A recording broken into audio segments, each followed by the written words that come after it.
I know that Nightmare Radio is going to have the new talent, the new artists that are coming out, and especially that are in my area. It's super easy for me to find that talent because Nightmare Radio is interviewing the people that are in my area and the people who are grinding. So I would say just do what you're doing because that's what we're looking for.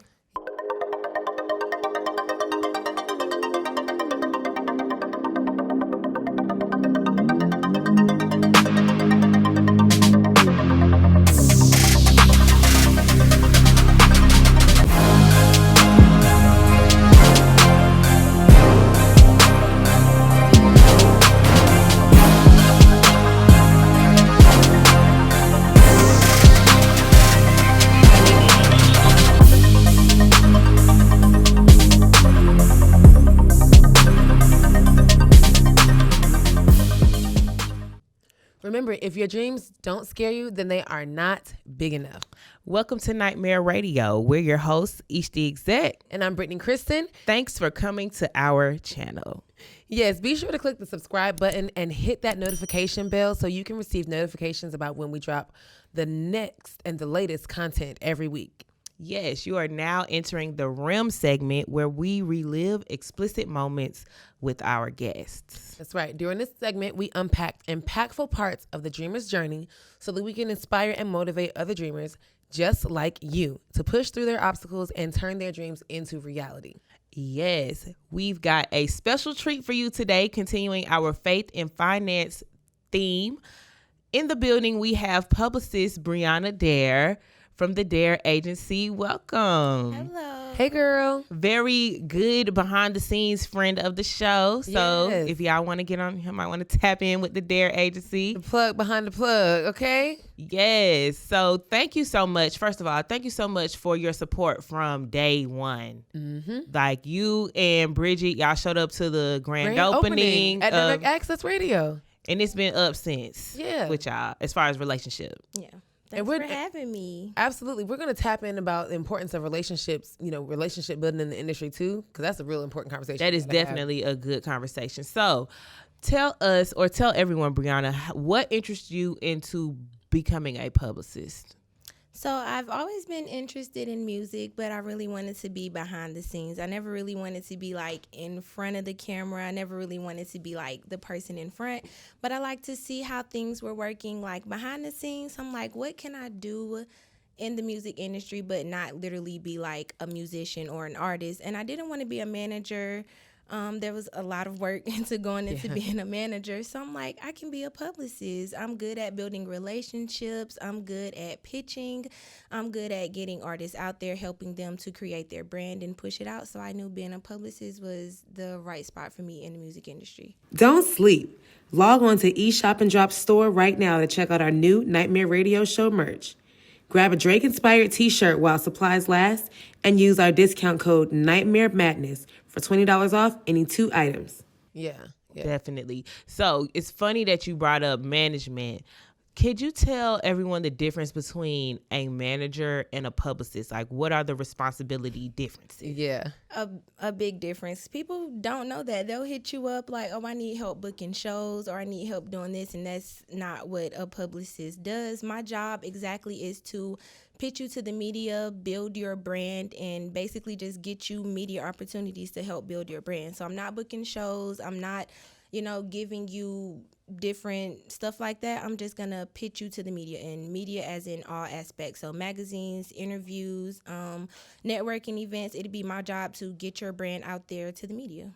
Okay. And a manager is the person that's responsible for actually booking the events, closing. So you're the quarterback, and the manager is the person that seals the deal as far as, okay, we're going to work on a schedule for you. Yeah. So they'll get your shows together. They'll manage your career, and I will basically just pitch your career, provide to the the publicity media. of it, yeah. So after the manager does their job, get you, your shows, get your events, then I'll do the job to get the coverage for the events. Perfect. See, there's been a lot of gray area between the two, I think, as far as the artist side is concerned. Definitely a big gray area there. So what would you say, how much would it take for an artist to invest in a publicist? Like, what's the retainer range? Well, of course, it's going to be different for each publicist. They'll charge based off like their media experience, their relationship. So that's basically what you're paying for. You're going to pay me for my relationships. You're going to pay me for my media experience. So it's going to be different for every publicist. Artists do need to put that in their budget, though. I would say at least $1,500 monthly for a good publicist, someone who has those connections already. But then again, you do need to have something worth having a publicist for. Right. So a lot of times they're not ready for a publicist because you don't have as much going on that's going to need to be pitched. So I would always say work on building your fan base first and then work on making that budget for your publicist. Right. So what would you say goes into building the perfect pitch? Definitely knowing your client. You got to know your client and then the platform that you're pitching to. So if I'm working with a rapper, I'm not going to pitch him to like maybe a sports podcast or something because there's nothing to talk about. So in that pitch, I'm going to talk about exactly what it is that my artist is working on. So then the media is going to know what to interview about. So in my pitch, I'm also going to start with a little background information, how long the artist has been working, what they're working on currently, and then tie that into the show that I'm pitching them to, Now- or the network. Now, when it comes, I had to slip here and get a question in. Go ahead, girl. Get it in. So when it comes to setting or introducing the artist to the media, do you also help the artists work on their media etiquette as far as like media training, providing them with tips or ways that they can control the conversation and take charge of their own narrative? Absolutely. So, some interviews can get a little messy, so I definitely do media training with my clients. If you have some scandals going on and we don't want to talk about that, I always make sure that I prepare them to direct the conversation back to where it's supposed to be so that the interview doesn't go from a topic that we're not here to interview on. Very nice. So are there additional investments that go into securing media from an artist's perspective? So if I book a publicist, should the publicist say, hey, it's going to be X amount of dollars for you to do this interview? Is there, how should artists, because you have to pay to play at the end of the day, how do artists decipher what to pay for? So that comes back to if you're ready for a publicist. So most publicists don't pay for media. Like if you're writing for a magazine or you're writing for a podcast, then that podcast is going to pay you to bring the talent on. I'm not going to pay you to write about my client. If my client is doing something big and it's worth writing about, then most media is not going to charge for it. Right. So that comes back to if you need a publicist. So if you're paying every platform to get on there, you're probably not ready for a publicist because they're making you pay to get on their platform. Bingo. Bingo. So the key is to get to a point where you need a publicist so that you can reap the benefits of having someone else that's already invested in relationships to get you in the doors to talk about. But if you don't have a publicist, then it is kind of sort of like a pay to play situation, right? Yeah. But either way, you got to pay to play That's because right. You're paying the the publicist That's right. for their relationship. So the amount spent on the interviews that you would book or find for yourself, those opportunities that you find for yourself, you invest that instead in the publicist and the relationship that person has been able to build. Exactly. So it is just another form of investing. Absolutely. Investing time and your resources that's going to better you. Right. So see, sometimes people in the industry, and this isn't necessarily for someone that's like in music, because there are other types of people that require any publicists too, right? Do you do publicist work for anybody that's not associated with the music industry? Yeah, I actually just started working with a kind of a host. He does HBCU parties, HBCU events, football games. That's how he started. CDK on the mic, he was on the Nick Cannon show. Oh, wow. Recently. So I just started working with him, and with his PR work is kind of different because, as I mentioned before, I'm not really pitching him based off like a music thing. I'm pitching him to bring awareness to what he's doing. So he's working with like the Boys and Girls Club. He has a scholarship coming out. He's really pro HBCU, so I'm pitching him to like a lot of different HBCU magazines, a lot of podcasts that are pro HBCU. Okay, cool. Okay. So essentially, like once you're able to create the buzz for yourself, Right. then Then it's you time would for a publicist. Absolutely. If you're looking to actually just create a buzz, then you probably would be best like getting out in the grind and working, building your network yourself. Absolutely. I always tell my clients or potential clients, the first thing you have to do is build your fan base. Mm-hmm. That's always the first step. If nobody's listening, nobody's watching, then I don't have anything to pitch. Right. You have to start with building your own fan base first. Yes.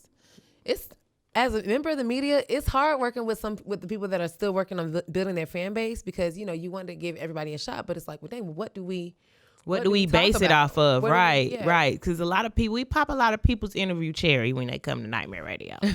We pop it. And, you know, it gets hard and tricky, like working in this media space, because it's just a lot of tricks of the trade that a lot of people don't know about. So we appreciate you for dropping those gems today. Yeah. So let's get into little media. Do you have and I know you supported us, so thank you so much for supporting us, but is there a clear difference between little media and the well-known media? Why is it that a lot of publicists or artists don't support little media?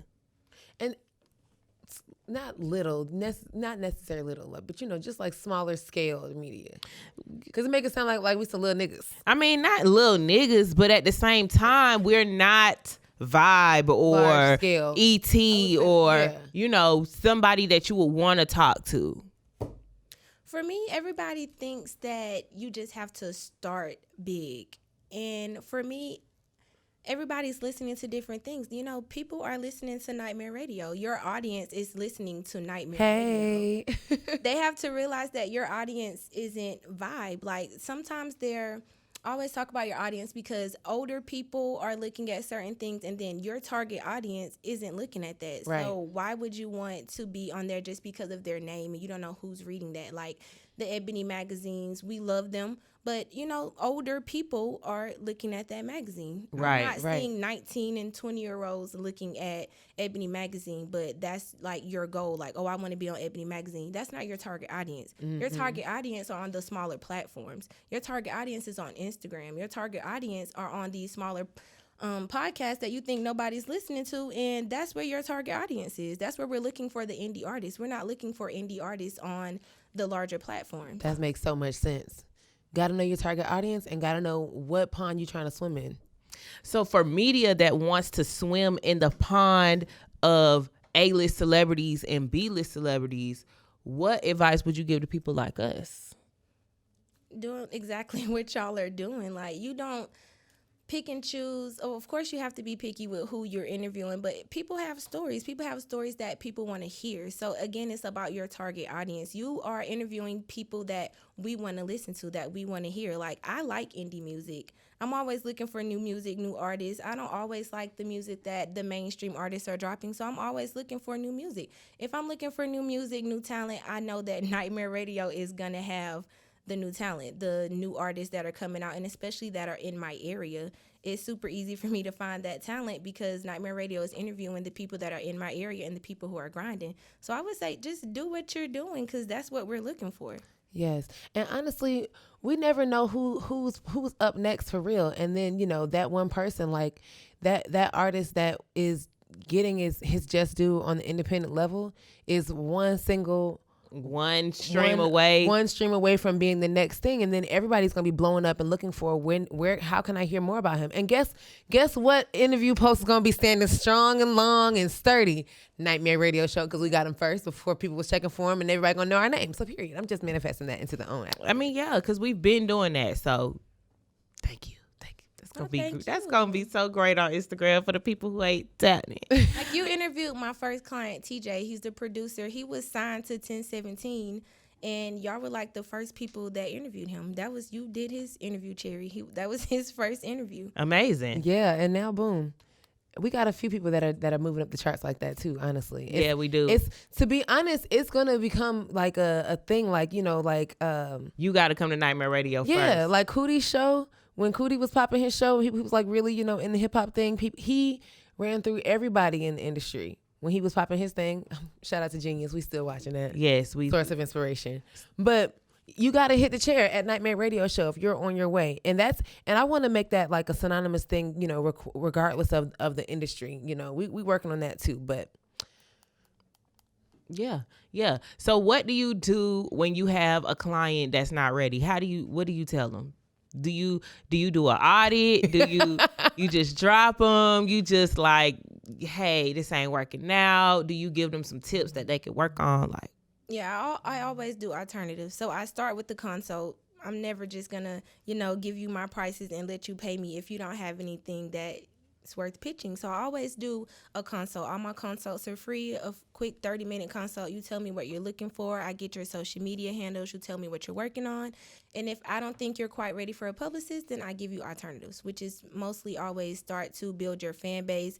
I can help you with the social media plan. You can't have 6 pictures on social media and, want to get a publicist. We got to build your social media, build your fan base. And I'm happy to help with that as well. I'm like, you don't need a publicist right now, but You may need a brand manager, though. a brand manager, a social media manager. You might need some marketing content. Yeah. I'll just strategy. direct them into another direction until they're ready for a publicist. Okay.